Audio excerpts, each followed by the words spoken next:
स्वामी दयानंद जी के व्यक्तित्व से भी हमें बहुत कुछ सीखने को मिलता है। उन्होंने कितने ही स्वतंत्रता सेनानियों के भीतर राष्ट्र प्रेम की लौ जलाई थी। अनगिनत महापुरुष लोकमान्य तिलक, नेताजी सुभाष चंद्र बोस, वीर सावरकर, लाला लाजपत राय, लाला हरदयाल, श्यामजी कृष्ण वर्मा, चंद्रशेखर आजाद, राम प्रसाद बिस्मिल, लाखों लाख स्वातंत्र सेनानी और क्रांतिकारी महर्षि जी से प्रेरित थे। नमस्कार, मैं राजीव चौधरी। ये शब्द कई रोज पहले देश के प्रधानमंत्री मोदी जी ने कहे थे। क्यों कहे थे, इसका विश्लेषण आज बेहद जरूरी है, क्योंकि कहते हैं इतिहास की कलम जब जब चली वो शाही से नहीं बल्कि खून से भर के चली।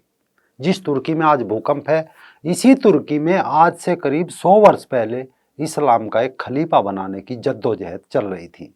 ब्रिटिश सरकार ने ओटोमन साम्राज्य यानी तुर्की में इस्लाम के खलीफा की गद्दी छीन ली थी। जो भारत के मुसलमान आज कह रहे हैं कि भारत में इस्लाम बाहर से नहीं आया, ये मुसलमान उस दौरान चाहते थे कि खलीफा का चयन तुर्की में हो। इस कारण ये नाराज थे। भारतीय मुसलमान उत्तेजित थे, पर इनका जो गुस्सा ब्रिटिश सरकार के खिलाफ होना था, वो गुस्सा केरल के हिंदुओं के विरुद्ध फट पड़ा। चूंकि 6वीं शताब्दी कहो या मजहब के आरंभ से सनक लूटपाट, हत्या और रेप की रही, तो केरल में भी वही दोहराया जाने लगा। देखते ही देखते विद्रोह की चिंगारी ऐसी भड़की कि हजारों हिंदुओं का कत्लेआम आरंभ हो गया। यानी अगस्त 1921 में केरल के मालाबार में मोपला मुस्लिमों ने स्थानीय हिंदुओं पर हमला कर दिया। मजहबी उन्माद में सैकड़ों हिंदुओं की नरशंस हत्या कर दी गई। उन्हें इस्लाम अपनाने या मौत चुनने का विकल्प दिया गया। हजारों का मतांतरण किया गया। गैर मुस्लिम महिलाओं का अपहरण करके रेप किया गया। संपत्ति लूटी गई, नष्ट कर दी गई। कईयों को अपना घर बार छोड़कर भागना पड़ा। जमींदारों की हत्या कर दी गई, मंदिर तोड़े गए और गायों को मारा जाने लगा। कांग्रेस पार्टी और गांधी इसे खिलाफत आंदोलन बोल रही थी। वो इसमें हिंदू मुस्लिम एकता खोज रही थी। सोशल मीडिया और न्यूज चैनल उस दौरान नहीं थे। अखबार थे, लेकिन अधिकांश अखबारों पर भी कांग्रेस और ब्रिटिश गवर्नमेंट का कब्जा था। इस कारण केरल में हिंदुओं की चीखें, रेप की शिकार बनाई जा रही महिलाओं की सिसकियां और चीखों को दबाकर हिंदू मुस्लिम एकता का काढ़ा बनाकर अखबारों में पिलाया जा रहा था। यानी हिंदुओं पर जो अत्याचार हो रहा था, काफी समय तक उसकी खबरें उत्तर भारत में प्रकाशित ही नहीं हो पा रही थी। हाँ, उस दौरान बंबई के समाचार पत्रों में कुछ खबरें छापी जा रही थी, लेकिन उस समय का भी तथाकथित सेक्युलरिज्म लोगों को यह कहकर गुमराह कर रहा था कि ये काम हिंदू और मुस्लिमों के बीच परस्पर मेल जोल की खाई खोदने के लिए किया जा रहा है। इस मजहबी तांडव की खबर पढ़कर बंबई में एक आर्य समाज के कार्यकर्ता दीवान राधा कृष्ण जी ने उन समाचार पत्रों को इकट्ठा करके उनकी खबरों को कैंची से काट कर डाक से पंजाब भेज दी। उस दौर में आज का हिमाचल पंजाब का हिस्सा हुआ करता था। जब ये लेटर लाहौर आर्य समाज पहुंचा तो 16 अक्टूबर 1921 को शिमला में आर्य समाज का एक अधिवेशन हुआ और अधिवेशन में सभी के द्वारा नम आंखों से एक प्रस्ताव पास किया गया। प्रस्ताव का उद्देश्य था कि केरल के इलाके मालाबार में मुसलमान द्वारा जो अत्याचार करके हिंदुओं को जबरन मुस्लिम बनाया गया है, उन्हें फिर शुद्धि करके उनके मूल धर्म में वापस लाया जाए। प्रस्ताव के अनुसार ये अपील भी प्रकाशित की गई कि जितना शीघ्र हो सके पीड़ितों का उचित खर्च भी उठाया जाए, ताकि कोई हिंदू जबरन अपने धर्म से पतित ना हो। इसका दूसरा उद्देश्य ये था कि गृह विहीन, जिनके घर छीन लिए गए थे, दीनहीन, असहाय बनाए गए लोगों को सहायता देकर जीवित रखा जाए और भविष्य में ऐसे कारण ना उपजे, इसके लिए मालाबार में एक हिंदू सोसाइटी को भी गठित किया जाए। एक तरफ प्रस्ताव पास हुआ, दूसरी तरफ तत्कालीन आर्य समाज के पदाधिकारियों ने कार्य करना आरंभ कर दिया। आर्य समाज के कार्यकर्ता थे पंडित ऋषिराम जी को तुरंत मालाबार भेज दिया गया। अक्टूबर में आर्य समाज के लोगों ने 371 रुपए इकट्ठा करके और उन रुपए और अपने बुलंद हौसलों के बल पर आर्य समाज के कार्यकर्ता मजहबी मोपला विचारधारा से लड़ने केरल की तरफ निकल चले। ये लोग केरल पहुंचे। वहां पहुंचकर उन पैसों से छोटे मोटे टेंट तंबू लगाए। इधर पंजाब और दिल्ली में आर्य समाज के लोगों ने अपने पारिवारिक खर्चों में कटौती करना आरंभ कर दिया। यानी आर्य समाज से जुड़े सभी लोगों ने केरल के पीड़ित हिंदू समाज के लिए अपने खर्चों में कटौती करके 1731 रुपए फिर केरल भेज दिए। उस दौरान लाहौर से एक अखबार प्रकाशित होता था। अखबार का नाम था प्रताप।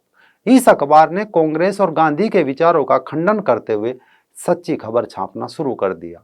या कहो, इस अखबार की खबरों ने लोगों के मन को हिला डाला और प्रताप अखबार ने उस दौरान जो अलख पूरे पंजाब प्रांत में जगाई, वो अपने आप में भारतीय पत्रकारिता की सुंदर मिसाल उसे कहा जा सकता है।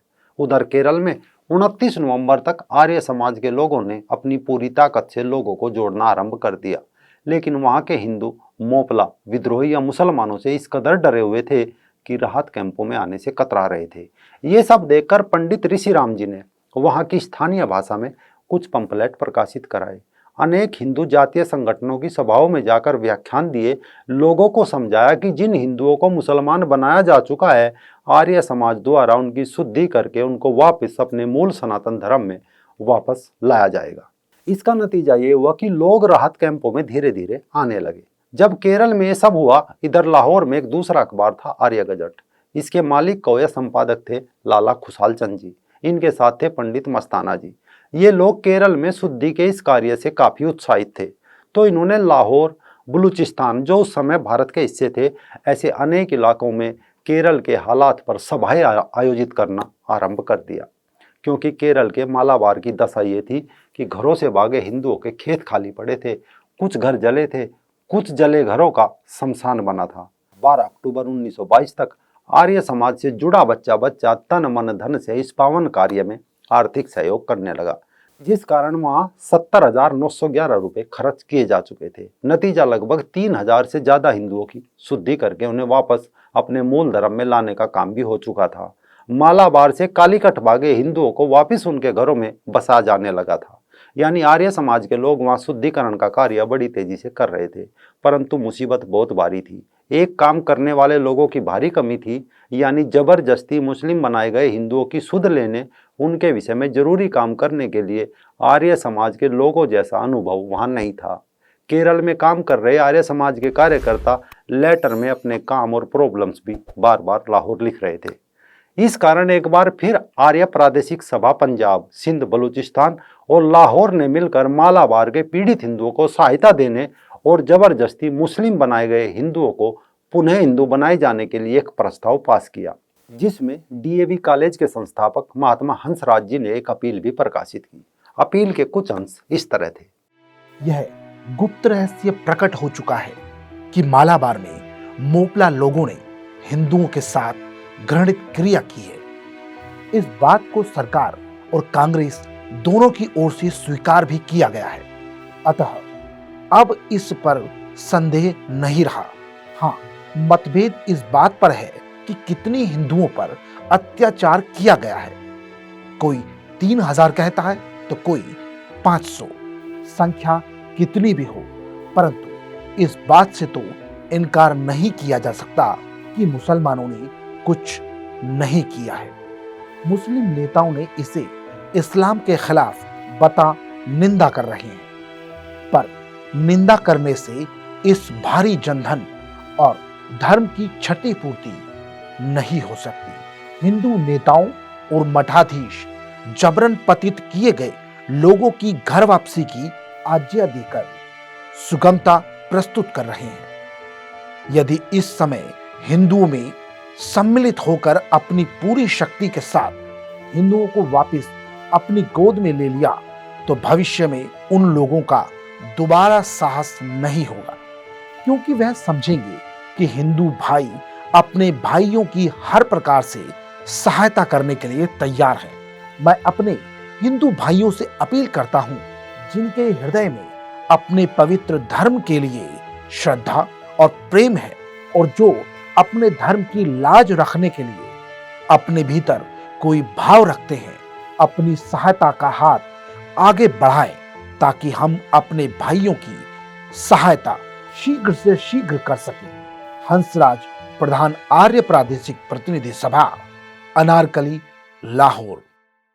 आर्य समाज की इस अपील का प्रभाव हर एक हिंदू के मन पर हुआ, जिस कारण तत्काल प्रभाव से कार्य करना और तेज किया गया। पंडित मस्ताना चंद जी के अधीन कैंप में करीब 4,000 महिलाएं और बच्चे आ चुके थे। इनमें से कुछ महिलाएं गर्भ से थी तो कुछ वृद्ध और युवा थी। ऐसी माताएं भी थी जिनकी गोद में 10 से 15 दिन के बच्चे थे। बहुत बच्चे ऐसे भी थे जो कैंप में आने से कुछ माह पहले तक लखपतियों की आंख के तारे थे, परंतु अब वे अनाथ हो चुके थे। बहुत सी महिलाएं और बच्चे ऐसे थे जिनके घर जलाए जा चुके थे, अब जाए तो जाए कहाँ। इसके अलावा दूसरा कैंप में जो ऋषि राम जी की देख रेख में कालीकट में चल रहा था, उसमें भी 2000 से ज्यादा स्त्री पुरुष और बच्चे थे। उस समय दिल्ली से लेकर लाहौर तक संयुक्त प्रांत के दानी हिंदू आर्यों ने दान की बदौलत करीब 6000 से ज्यादा स्त्री पुरुष और बच्चे अपनी भूख की अग्नि को भी मिटा रहे थे। इस सहायता संबंधी काम के साथ साथ शुद्धि का कार्य बराबर चल रहा था। समूचे देश में यह प्रसिद्ध हो चुका था कि आर्य समाज के लोग जबरन मुसलमान बनाए गए हिंदुओं को विशेष रूप से सहायता देते हैं। परंतु फिर भी ऐसी खबरें आ रही थी कि मालाबार के भीतरी इलाकों में बहुत से ऐसे हिंदू हैं जो अभी भी डर के कारण मुसलमानों के भेष में रह रहे हैं। जान माल का भय उन्हें हिंदू बनने से रोक रहा है। इस बात की जरूरत थी कि कोई एक आदमी भीतरी इलाकों में जाकर पता लगाए, लेकिन वहां पहुंचना अपने आप को खतरे में डालना था, क्योंकि वहां ऐसा बताया जाता था कि मालाबार कांड उपद्रव के कारण जान गंवाए लोगों की खोपड़ियां रास्तों में पड़ी मिलती थी। सड़कें अधिक नहीं थी, अधिकतर जंगल और पहाड़ियां थी। नदियां और उनसे घिरे इलाकों में यह हिंसा का तांडव ज्यादा जोर से हुआ था। अतः इन सब की चिंता किए बगैर आर्य समाज के वीर लाला खुशहाल चंद ने यह काम अपने कंधों पर लिया और भीतरी इलाकों का दौरा करके ऐसे लोगों को कालीकट पहुंचने की प्रेरणा की। उनके इस परिश्रम का फल ये हुआ कि बहुत से लोग हिंदू बनने के लिए कालीकट पहुंच गए। 15 मई से पहले हजारों मुसलमान हुए हिंदू फिर अपने मूल सनातन धर्म में लौट चुके थे। जून और जुलाई माह में 400 और जबरन मुस्लिम बनाए गए हिंदू अपने धर्म में सम्मिलित हो चुके थे। नतीजा ये हुआ कि केरल की हिंदू संस्थाओं के हौसले बढ़ने लगे थे। ये महर्षि दयानंद सरस्वती जी की वो सेना थी जो भगवे ध्वज के नीचे अपने प्राणों की परवाह किए बिना सीना ताने अपने हिंदू भाइयों माताओं की सेवा में लगे हुए थे। मालाबार कांड और उसमें क्या क्या हुआ, अगर आपको ये सब जानना है तो प्लीज आप वीर सावरकर की पुस्तक मोपला एक बार जरूर पढ़ें।